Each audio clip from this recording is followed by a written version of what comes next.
এই মাছের মাথায় নেই কোনো খুলি, শরীর দেখা যায় ভেতর থেকে, আর সে বাঁচে এমন জলে যেখানে অন্য কোনো প্রাণ বাঁচতেই পারে না।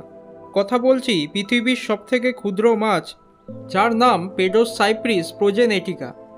পৃথিবীতে এখনও পর্যন্ত আবিষ্কৃত এটি সবচেয়ে ছোট মেরুদণ্ডী প্রাণী, অর্থাৎ এমন একটি প্রাণী যার শরীরে হাড় বা মেরুদণ্ড আছে। একটা পূর্ণবয়স্ক মেয়ে মাছের দৈর্ঘ্য প্রায় 7.9 মিলিমিটার বা 0.31 ইঞ্চি এবং পুরুষ মাছ সাধারণত আরও ছোট হয়। 2006 সালে সুইজারল্যান্ডের বিখ্যাত দুই ব্যক্তি ও তাদের সহকর্মীরা ইন্দোনেশিয়ার সুমাত্রা দ্বীপের একটি বিশেষ পিট জলাভূমির বন অঞ্চলে এই ক্ষুদ্র মাছটি আবিষ্কার করেন।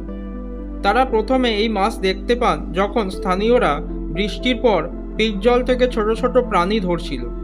শুরুতে মনে করা হয়েছিল এটি কোনো লার্ভা বা অসম্পূর্ণ মাছ, কিন্তু মাইক্রোস্কোপিক বিশ্লেষণে তারা বুঝতে পারেন এটি একটি পূর্ণবয়স্ক প্রজাতি যা এর চেয়ে বড় হয় না। তারপর 2006 সালের 25শে জানুয়ারি এটি আনুষ্ঠানিকভাবে পৃথিবীর সবচেয়ে ছোট মেরুদণ্ডী প্রাণী হিসাবে ঘোষিত হয়। এই মাছ বসবাস করে ইন্দোনেশিয়ার সুমাত্রা ও বোর্নিও দ্বীপের দক্ষিণাংশে, বিশেষ করে যেখানে রয়েছে ঘন ঘন ও পিট সোয়াম্প, সেগুলোকে স্থানীয়ভাবে ব্ল্যাক ওয়াটার সোয়াম্পস বলা হয়। এই জলের রং গাঢ় কালচে বা চায়ের মতো হয়, কারণ এতে রয়েছে ভগ্ন উদ্ভিদের ট্যানিন ও হিউমিক অ্যাসিড। এমন পরিবেশে পিএইচ প্রায় 3 থেকে 4 থাকে, অর্থাৎ অত্যন্ত অ্যাসিডিক বা অম্লীয় হয়, এবং দ্রবীভূত অক্সিজেনের পরিমাণও খুব কম। অন্য কোনো মাছ এই পরিবেশে টিকে থাকতে পারে না, কিন্তু এই মাছটি সেখানে স্বাভাবিকভাবে বেঁচে থাকে।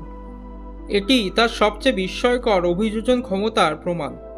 এরা ওজনে প্রায় গড়ে 1 মিলিগ্রাম মতো হয়।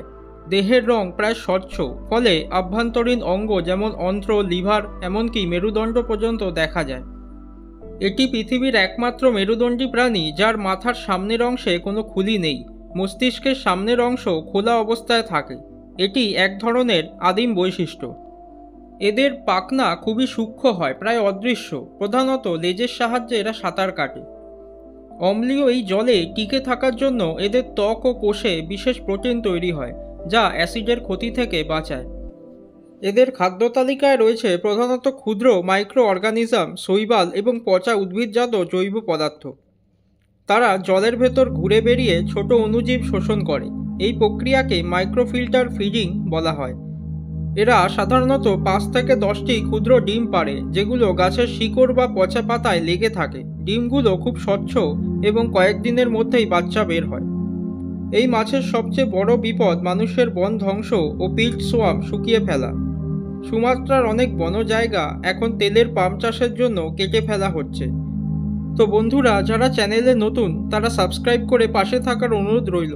সবাই খুব ভালো ও সুস্থ থাকবেন।